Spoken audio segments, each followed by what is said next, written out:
Good morning, everyone, and welcome to this 1-hour webinar that is going to be addressing the new updated guidance on payment for public contributors in research. This event is being hosted by the Centre for Public Engagement, which is part of the joint faculty of Kingston University and St George's University of London. We are doing it in collaboration with the NIHR Centre for Engagement and Dissemination and for the NIHR Applied Research Collaboration of South London. I'm Mary Chambers. I am the Director of the Centre for Public Engagement, and I'm also the lead for the NIHR Research Collaboration PPIE research theme. We are delighted to be hosting this event because it's a very important area for discussion so that we can make sure that public contributors are paid in a way that is commensurate with their activity and their work to the contribution of our research. So I would like now to introduce my colleagues who are participating today. First of all, Silvia Bortoli, who is Senior Public Involvement Manager at NIHR, the Centre for Engagement and Dissemination. And Sylvia is the author of the new guidance. Jeremy Taylor is the NIHR Director for Public Voice for the Centre of Engagement and Dissemination.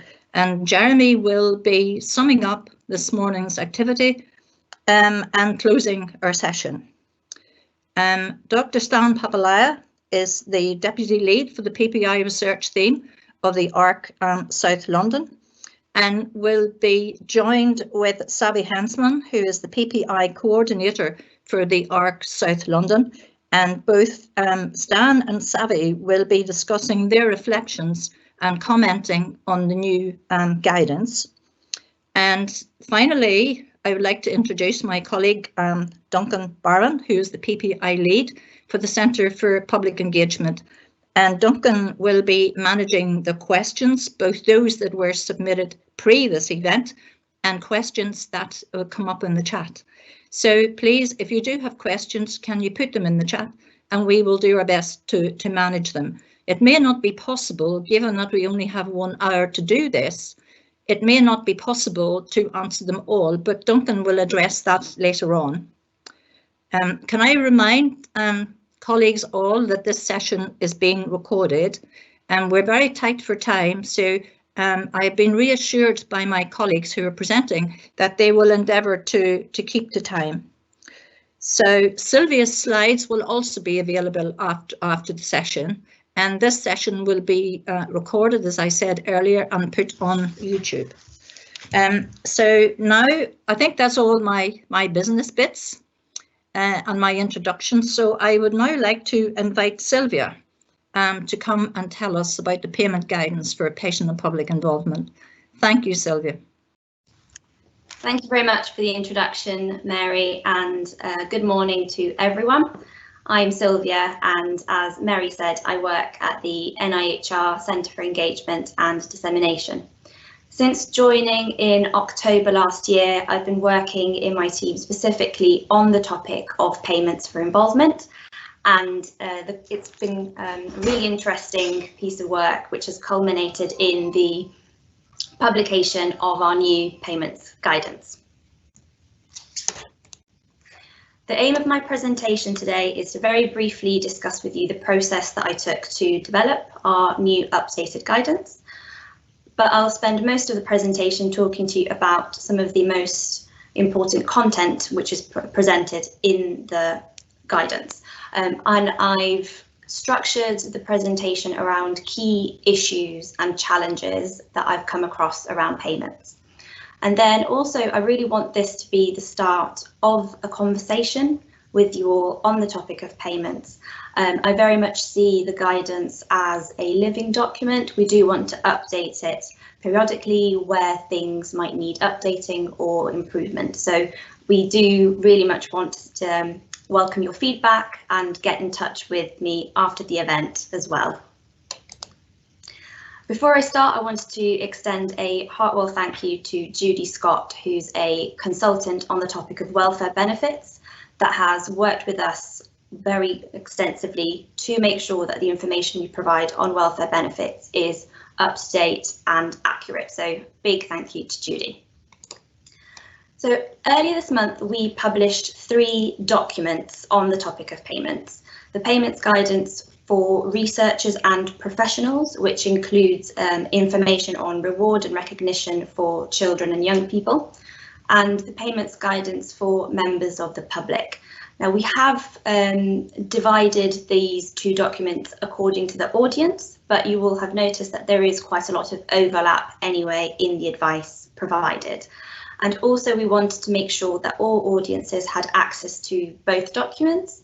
So you might see that the payments guidance for researchers and professionals is, for example, referenced in the payments guidance for members of the public. This was done consciously so that, for example, members of the public know how their involvement is budgeted in research projects.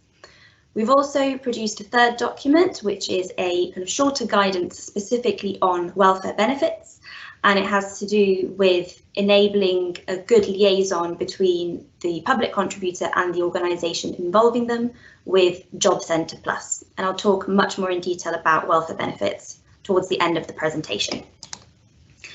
So the aim with our new 2021 update to the payments guidance was to make sure that the guidance was up to date. A lot of the payments guidance that NIHR had before was quite old. So we wanted to make sure that the new guidance reflected changes in, for example, the welfare benefit system and tax landscape as well. We wanted to make sure that the guidance was useful to the people using it and easy to use as well. And also we wanted to make sure that it had addressed key challenges and issues that are present on the topic of payments. And to do so, I started off with the existing guidance that Involve had produced over its lifetime, and I supplemented that with quite extensive stakeholder engagement. So as I said, I consulted with Judy Scott on the topic of welfare benefits, but I also had conversations with researchers, public contributors, and professionals as well, so PPIE leads, on where the key challenges are and how we can help to address those challenges.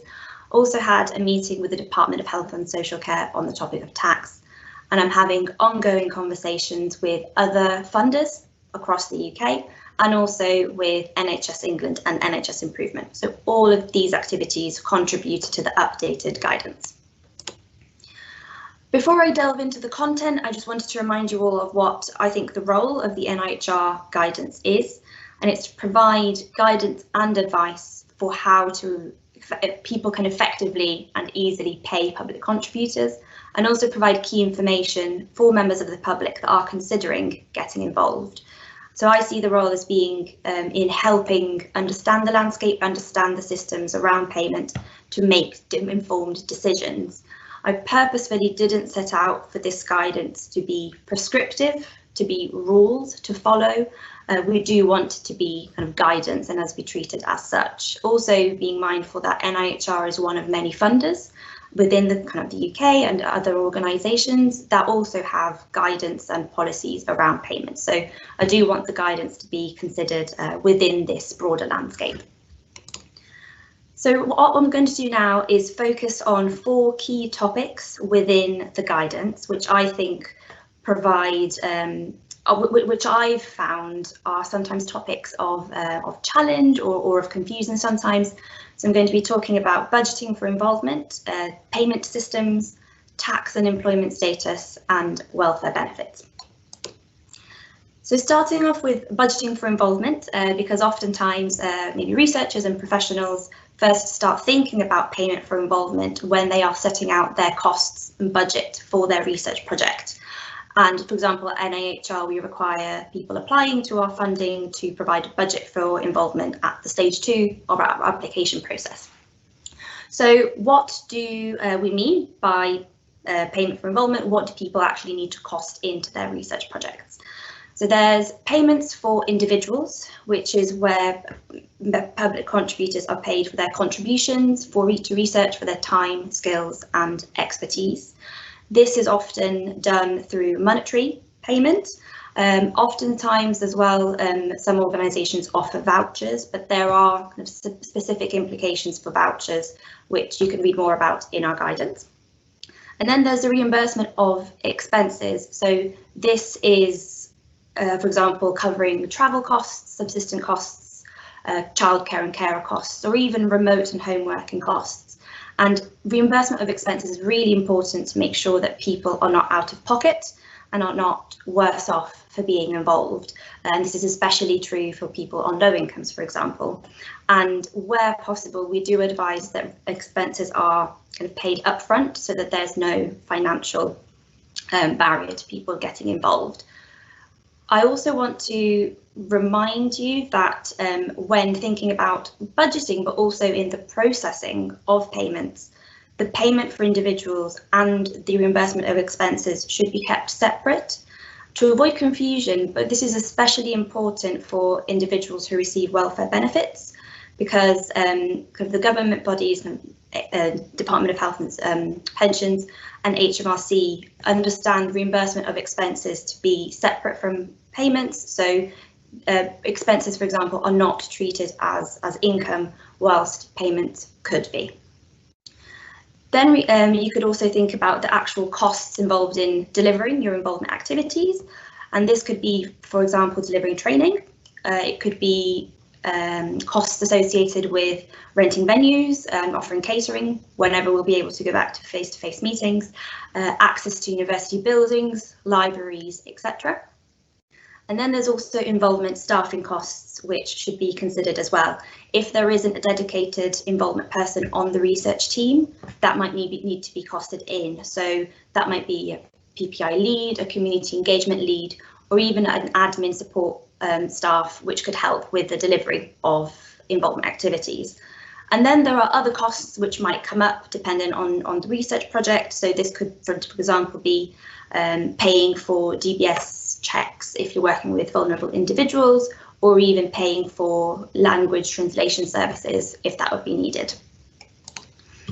So I've talked about the payment for individuals, so that when you're paying for people's time, skills and expertise, and this is where I wanted to talk a bit about payment rates, which is something that has come up in my time looking at the subject of payments. People ask, well, how much should we pay people? And this is an area which can be tricky because there's no nationally recognised payment rates. There are organisations like NIHR that provide examples, but it is at the discretion of the research team, kind of the organisation or group setting the budget to determine their own payment rates. And this can be done considering various factors. So, for example, the type of involvement activity, so the level of involvement will help determine what the payment rates could be. You might also want to consider what the budget is and other financial constraints to make sure that payments are commensurate with what you can afford, which is actually quite important. And you might want to think about what the organisation funding or delivering the payments, what their existing guidance is, whether they have examples of other roles which you might want to look at. And as I mentioned, you can look at the NIHR's own payment rates as a benchmark. So in the payments guidance for researchers and professionals, I've outlined what we at the National Institute of Health Research Centre for Engagement and Dissemination use as our own payment rates to pay our own public contributors. And just two final points on budgeting for involvement, which are very important to remember, is that public contributors have the right to decline payment and also to request for to be paid a smaller amount. And this is especially important for people on benefits because there is a cap to how much they can earn. And also throughout so far this presentation, but throughout the whole presentation, I'm talking about payments for involvement, which are separate to costs for participation in research studies. So I just thought it good to remind you of that difference. The next topic I want to talk about is payments systems, and by that I mean the actual mechanisms and practical processes to pay people. And this comes up in conversations as a particular challenge because there's so much variety in the ways that people are paid, and that does depend on factors which I'll outline in a minute, but it does cause confusion and concern in certain scenarios where that there are constraints which mean that public contributors might need to be paid on payroll when that wouldn't be applicable. So I think the challenges come up when payments are made through kind of existing payment systems within an organisation, which are often inflexible or just not fit for purpose for public contributors.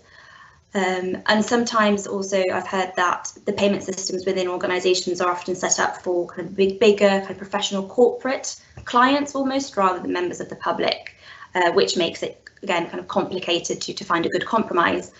And also I've heard that staff are often made to find kind of workarounds, which mean that they find a way to pay public contributors, but it does take a lot of time and effort and isn't a long-term sustainable solution. And I think the challenges and confusion often stems from the fact that there is no one size fits all to involvement and also to payments. There are so many variables to keep in mind. And I think from my understanding, the way that people are paid will depend on things like the own organisation or kind of the university's structure, the processes they already have in place, the type of involvement activity, whether it's kind of one-off payment or an ongoing payment situation, and also employment status as well. And I'll talk about that in the next section. And as I said, I've outlined in the slide a few examples of ways that people are paid. So bank transfer is a very common one, but also cash, vouchers I've said, but that has implications which are covered in the guidance, or on payroll. But for example, if a public contributor doesn't have a bank account, then a bank transfer wouldn't be applicable. So there are lots of considerations to keep in mind, but I think my main advice on the topic of payment systems is that, this is especially true for applicable to researchers and PPI professionals, is to really have really early conversations with finance and human resources departments to understand what the system is, to then understand what the solutions could be to payment for public contributors. And I think a lot of the time it is just useful just to take a step back and actually explain to the finance or human resources departments what public involvement is and how it might differ from other types of activities that they might see. So, for example, teaching, and just explaining a bit more about the nature of what involvement entails and how, for example, it might not be employment. It's also important to consult with the members of the public contributors that you are working with, to see what their situation is. As I said, for example, someone might not have a bank account.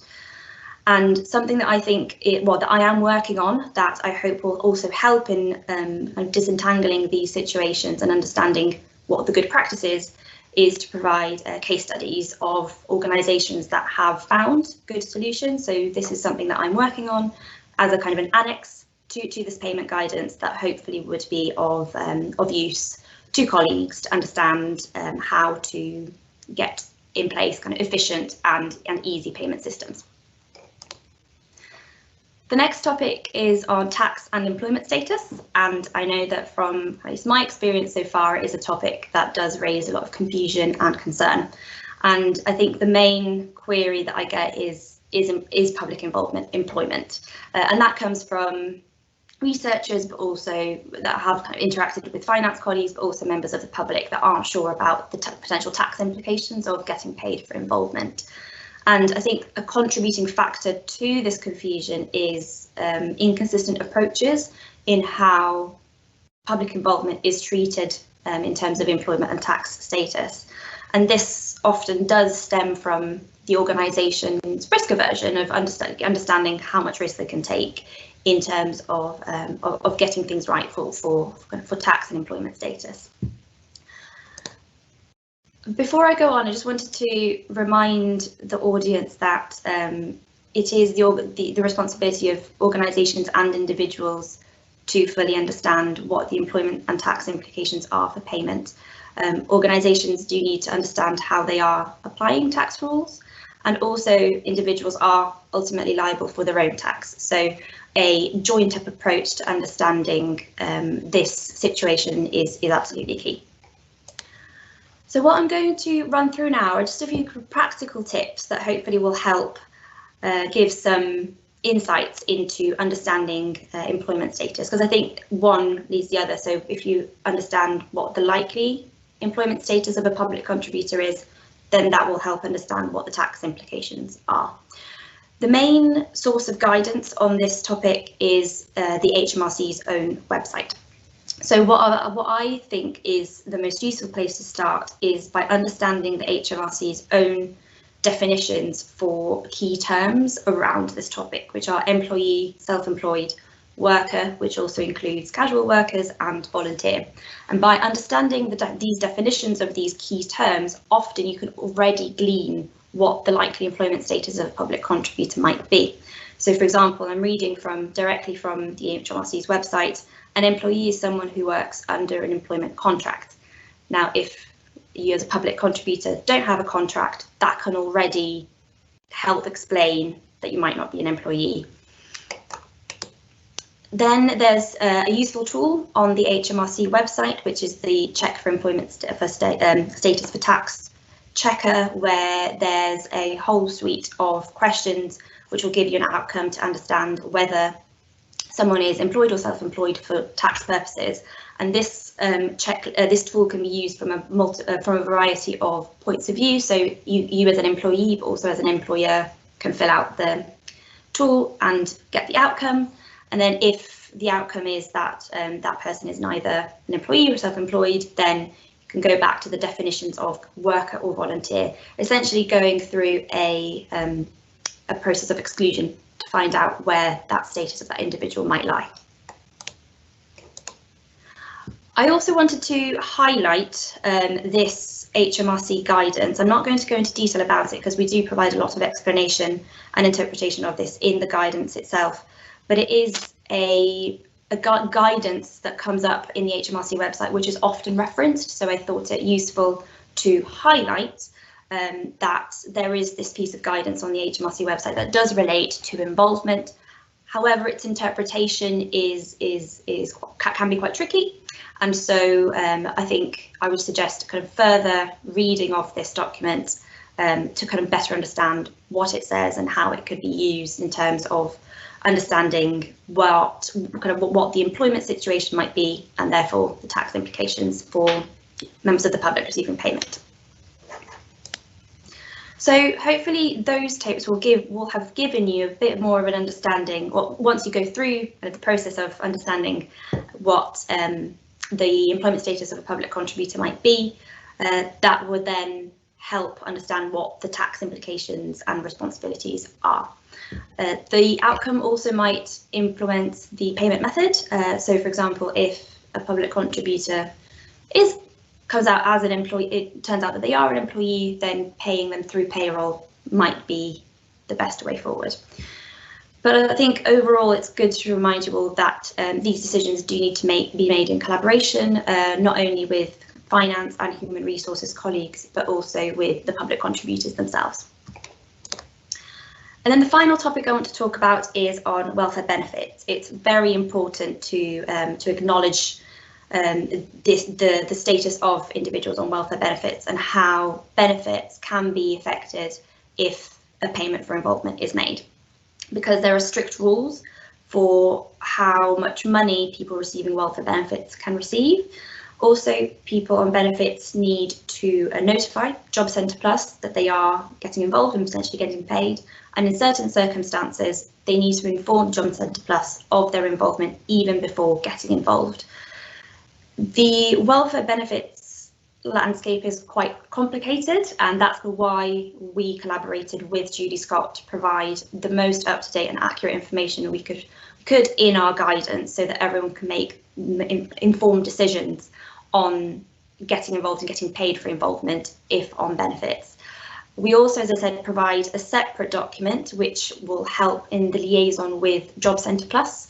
This guidance provides more information about what involvement is. So, for example, in the welfare system, involvement is known as service user involvement. So even it explains that kind of it explains what involvement is in the terminology that the Job Centre Plus will understand, and it also provides a template letter, which will be very important, which organisations should fill out, explaining the role of that public contributor, so that then that public contributor can send that letter to Job Centre Plus, so that it is clear that they are doing service user involvement, and that therefore it minimises the risks of their benefits being impacted.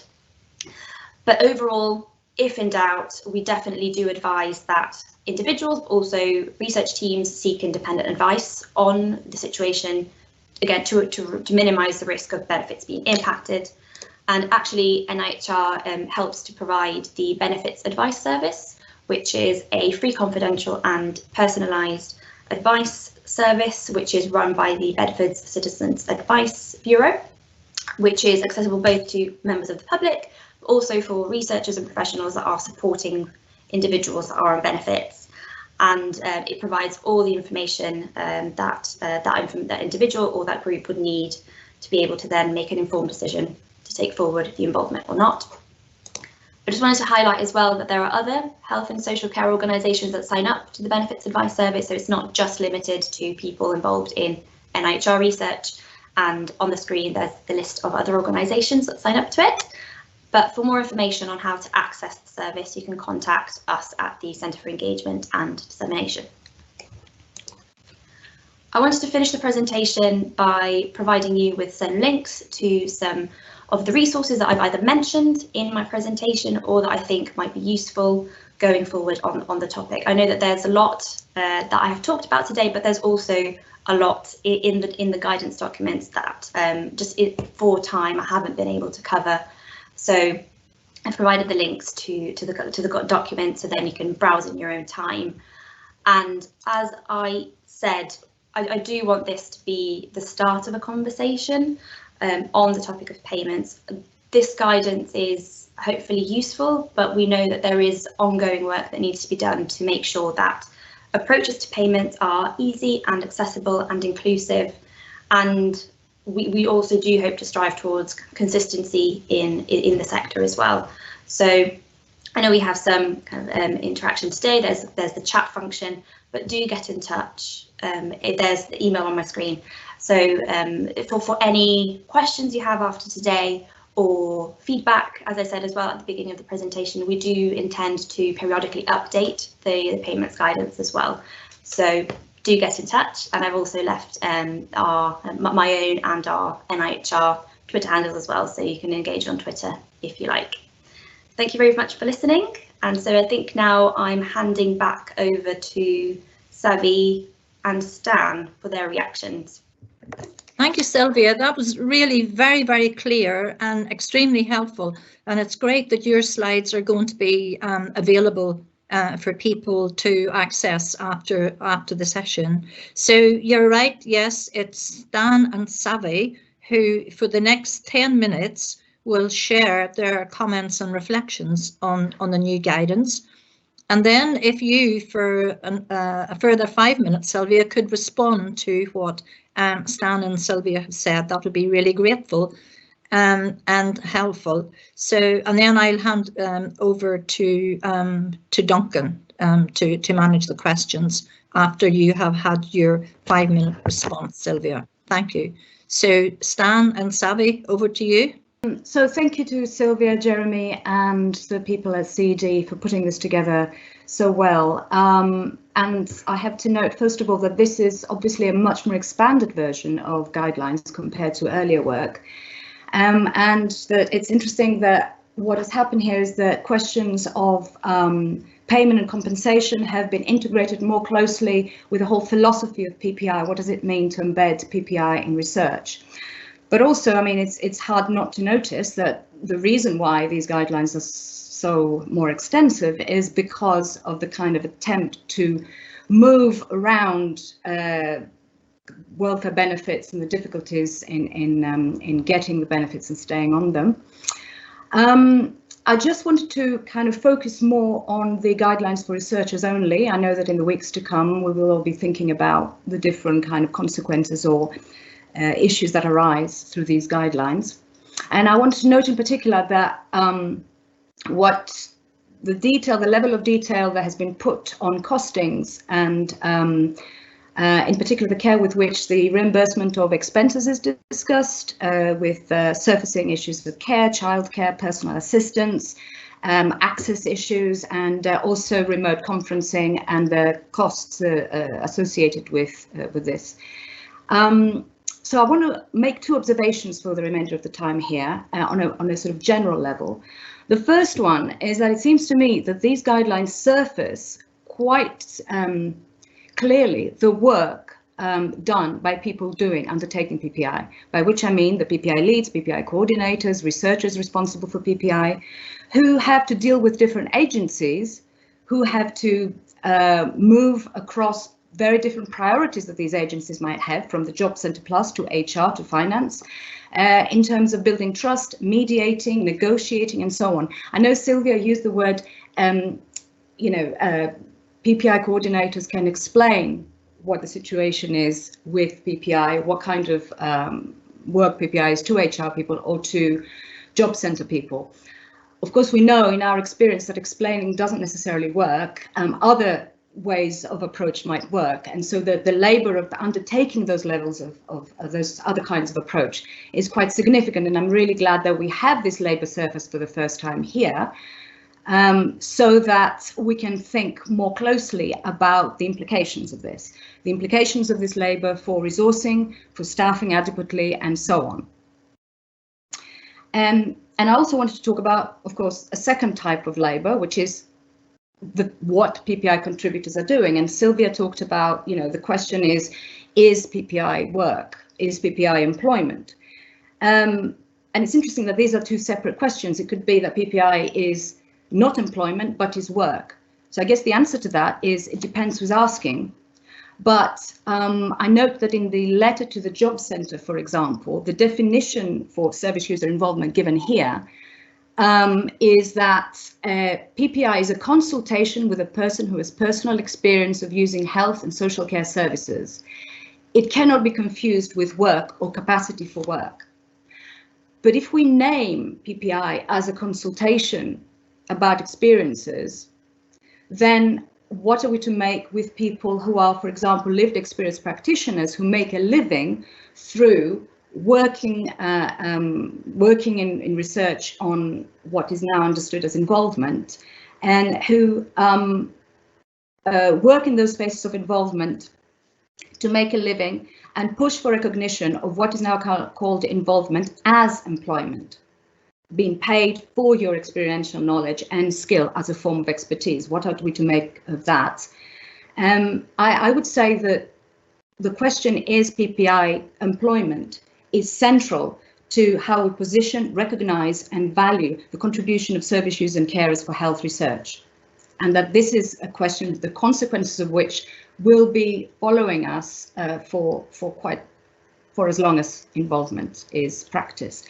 I want now to hand over to my colleague Savi Hensman to talk about some further specific questions. Thank you.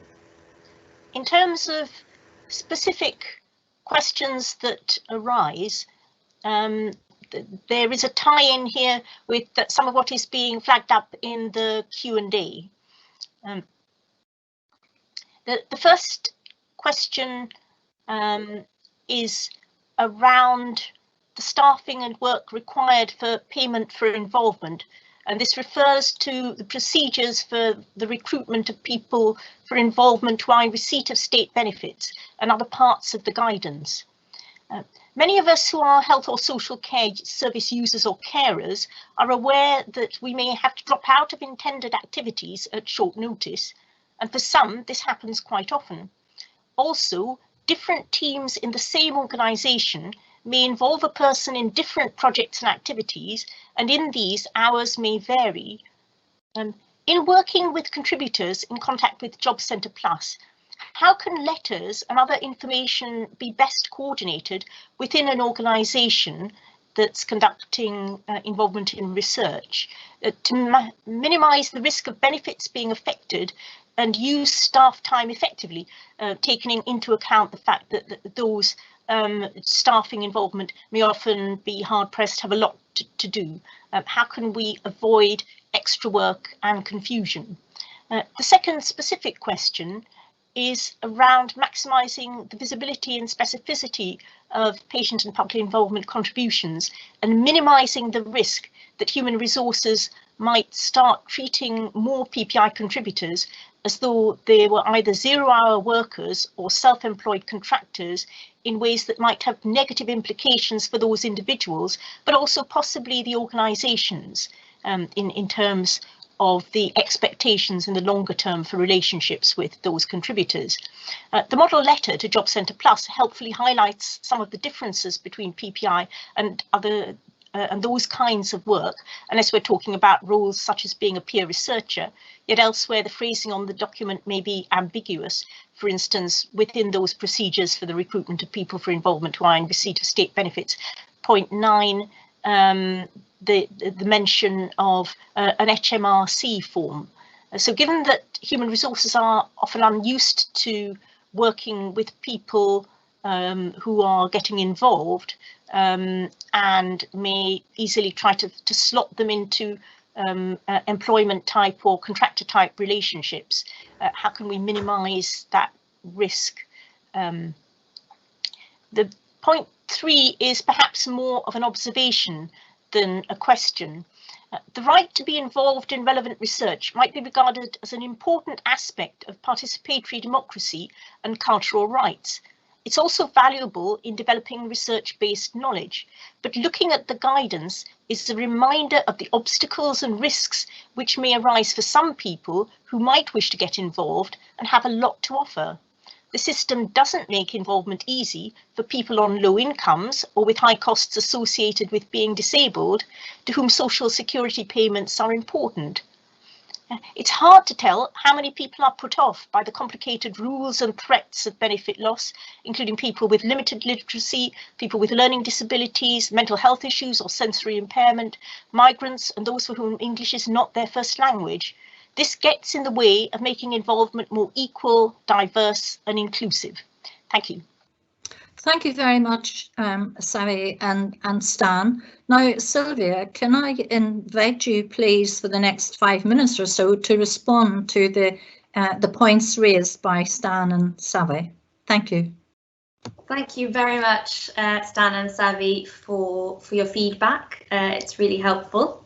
And I think I've made a note of what you've mentioned, so I hope to be able to cover everything in the next 5 minutes. So first of all, I really appreciate you acknowledging how there's been some attention put into framing the importance of payments in kind of you've called it the PPI philosophy. And I think because in the interest of time, I haven't been able to include any of this in the slides I presented earlier, but definitely we do see payment as really critical in terms of what PPI good practice looks like. And you've mentioned kind of democratic rights and as well in your comments, so it definitely fits into that and is very much one of our priorities as the NIHR Centre for Engagement and Dissemination, and understanding payments and how that fits into kind of the incentives and processes of PPI and what we can do to kind of help PPI with kind of through payments. So definitely acknowledge that point.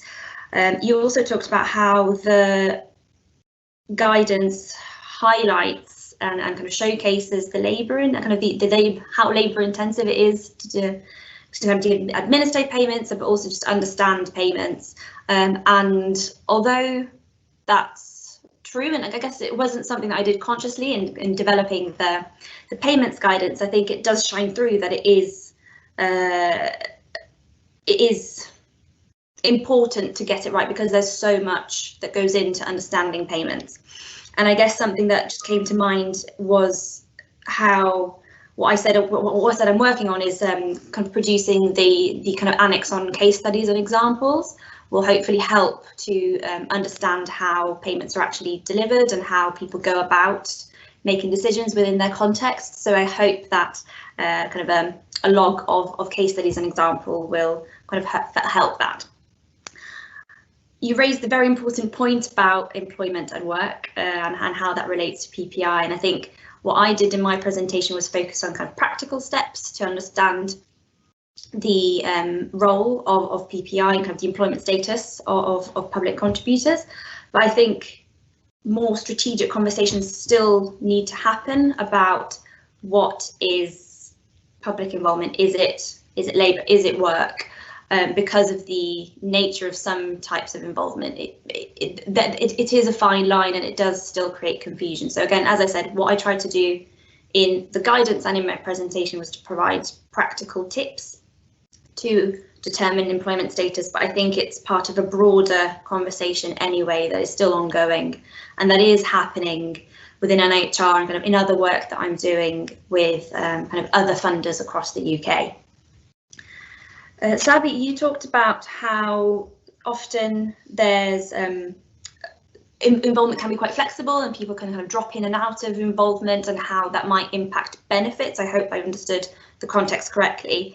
And I think the key thing to remember is that with benefits, there are specific rules for specific types of benefits. So the first piece of advice would be to refer to the payments guidance for members of the public, which outlines in quite a lot of detail all the individual details, kind of caps on earnings, etc. for each benefit.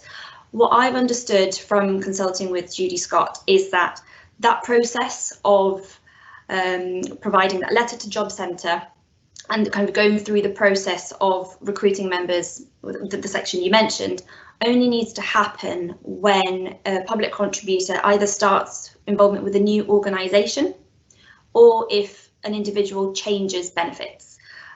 So again, it is dependent on the type of benefit that the individual receives. So for example, I know for universal credit, individuals are advised to keep logging the amount they earn in their journal monthly, which then helps the benefit system understand what they're earning. So it does depend on the type of benefit, but if in doubt, contact the Benefits Advice Service. That's kind of always an underlying advice to keep in mind for anything to do with benefits. You also talked about how to minimise the risk of human resources or finance understanding, kind of categorising public involvement as or public contributors as self-employed contractors or 0 hours workers. So this relates again to understanding the employment status of public contributors, and I think referring to the HMRC definitions and using the tool is definitely an initial step, but I think potentially some more kind of education or kind of explanation to finance and HR about what involvement is, kind of the principles around it is really essential.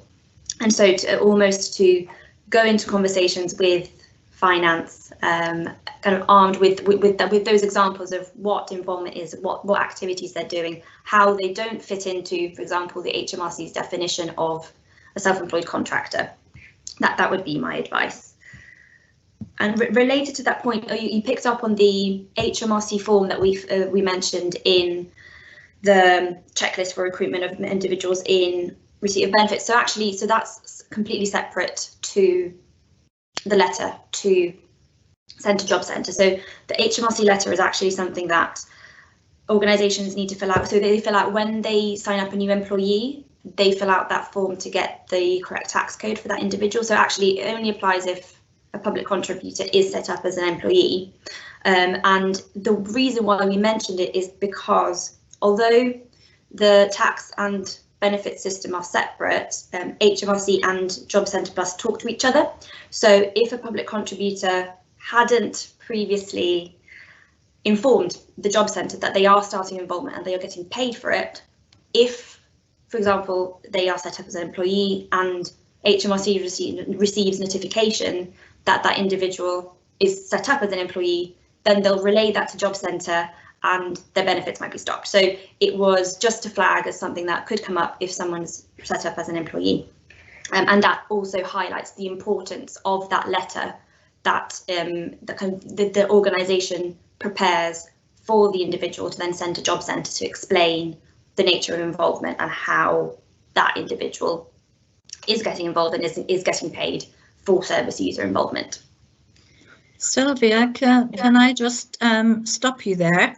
Yes. Thank you, because I know you could take up the rest of the session dealing with the issues, and it's brilliant because there's so many points that's been raised in the chat. So I think this is going to give you a lot of work, Sylvia and colleagues. So before I hand over to Duncan, who will address the questions, and then Jeremy, who will summarise and close, I would just like to thank everyone who has contributed today. It's been great, and all you speakers have stayed on time, which is super duper. So until we meet again, I'll say goodbye and thank you and hand over to Duncan.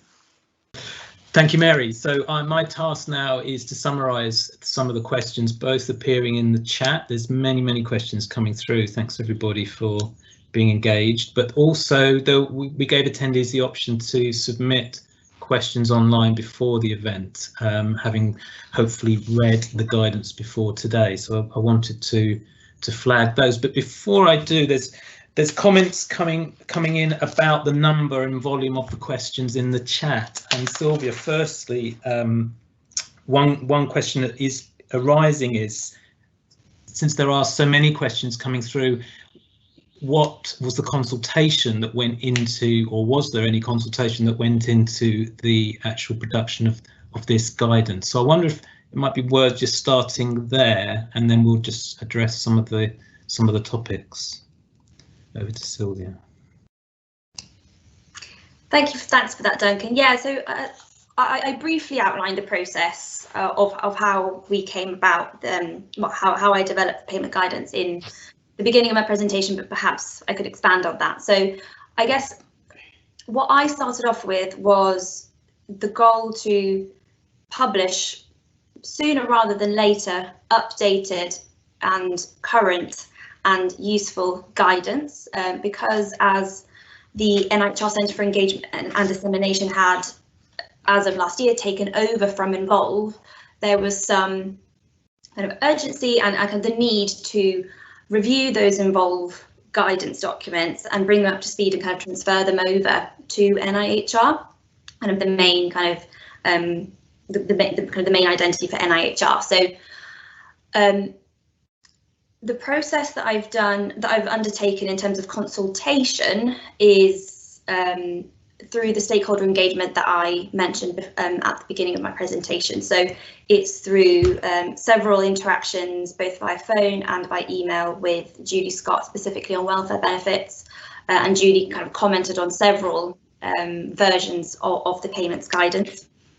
I also started off my kind of thinking around, well, how do I take all the existing Involve documents, which were several, there were 12 different documents, which I was kind of trying to streamline into the new guidance which has been published.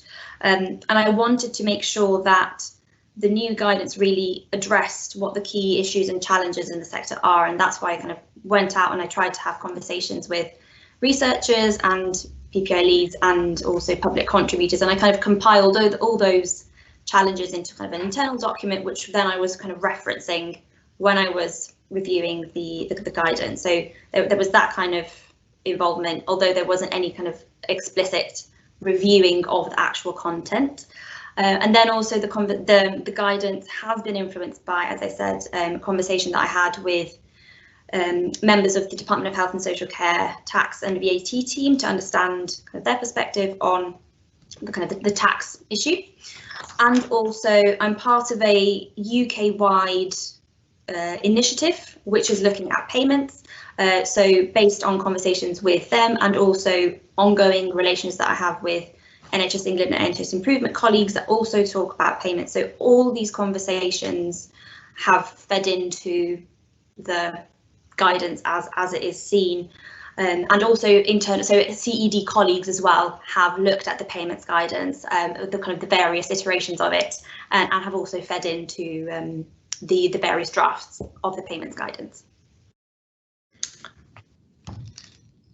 Okay, okay, thanks so much, Sylvia. I'll just present a few themes that have been arising. There's several questions coming in about university structures and processes. One question submitted ahead of today: how the NIHR intend to support the lobbying for a wider cultural change within university institutions that help produce new routes for easier, more accessible routes for PPI payments? And I think that reflects several coming through.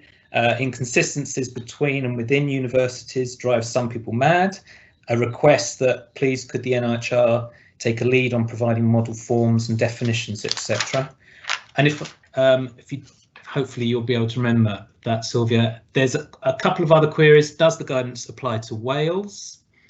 Are all funders aware of the need to cost the new payments into bids? So just those few for now, that would be fantastic. So back to Sylvia.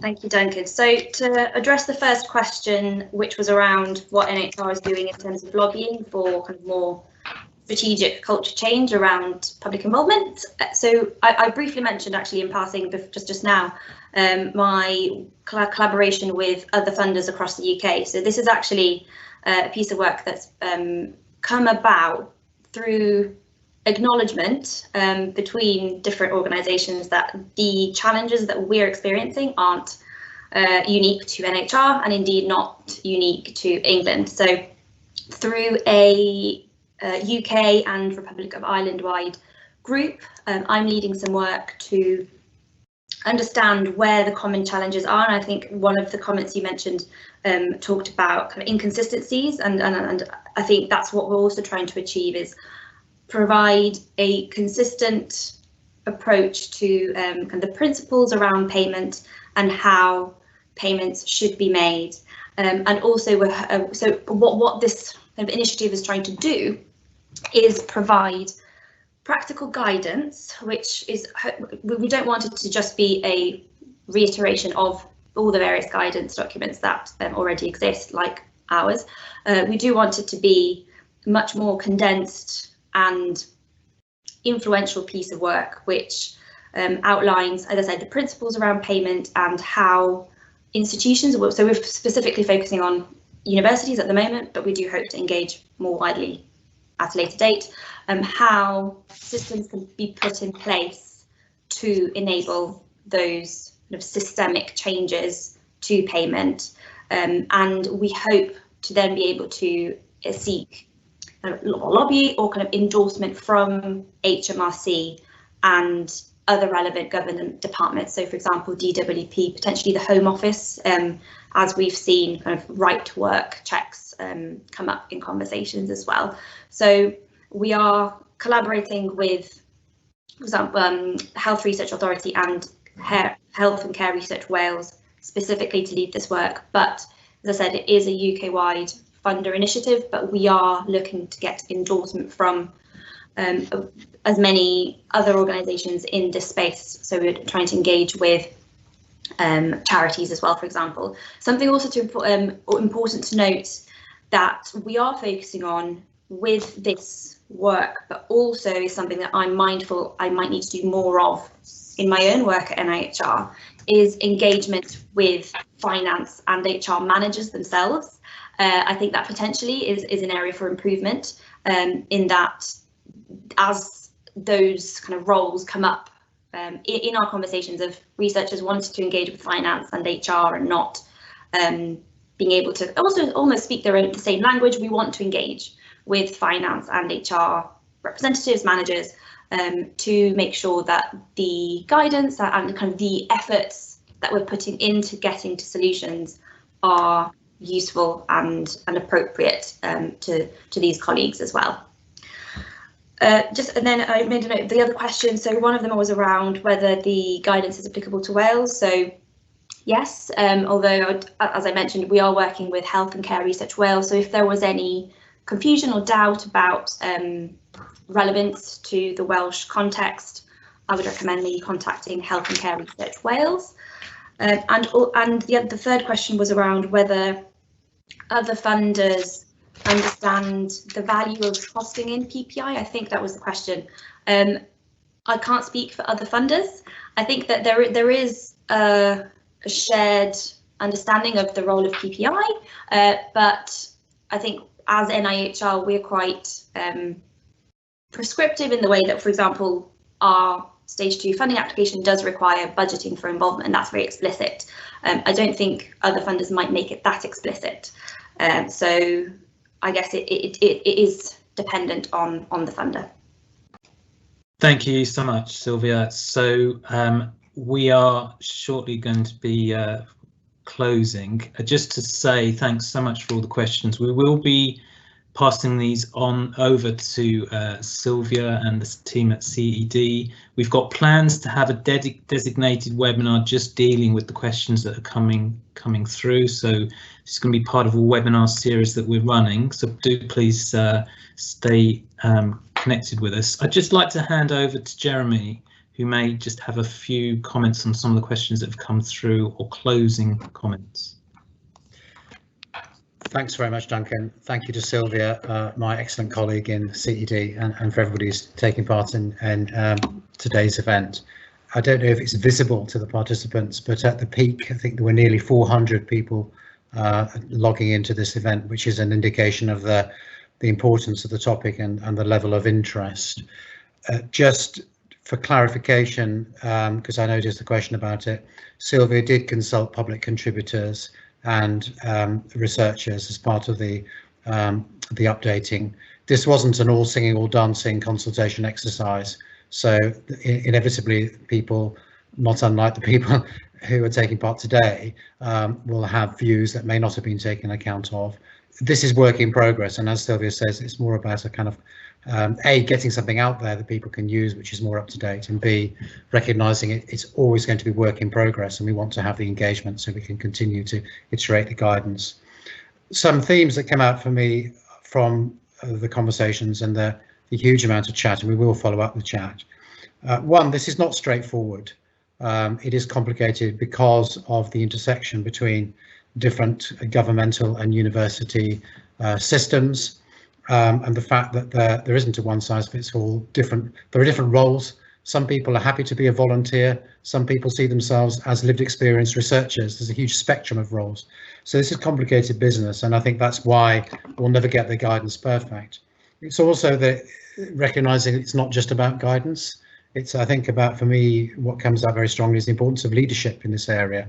That if you're trying to deal with complexity and deliver payments to people in order to A, show that they are valued, and B, make it practically possible for them to be involved, it takes concerted effort, and I think payment has to be seen as part of an integral part of the overall approach to PPI, and it needs leadership from organisations. It cannot just be dealt with by the PPI lead, who's expected to sort out all the problems. So that's a key issue that comes out for me very clearly, and it was part of, I think, Stan's critique. I think there is further work that is in the pipeline, and which we definitely need in terms of a conversation with HMRC, with DWP and Job Centre Plus. There are ambiguities about their own rules and guidance which make life more difficult. Many people would say the benefit system as a whole creates a kind of hostile climate for PPI. So there's a lot of work to be done. We're not going to be able to sort out welfare for within NIHR, but what we can do is advocate for a more joined up and a more humane system and a better way of navigating it. So that's certainly work that I hope that our centre can provide leadership in, working with the Centre for Public Engagement and with the National Coordinating Centre for Public Engagement, possibly also with Universities UK, which I'm not sure is a stakeholder that we've addressed to date. But clearly there's kind of partnership working that needs to be done by NIHR, in addition to our more practically focused work on providing guidance that people can use in the here and now. So thank you so much for your participation in today's event, everybody who's logged in. There will be follow through in the way that Duncan and Mary have described, and we look forward to further engagement on this topic. I noticed it's 1 minute past 11, so I'd better shut up.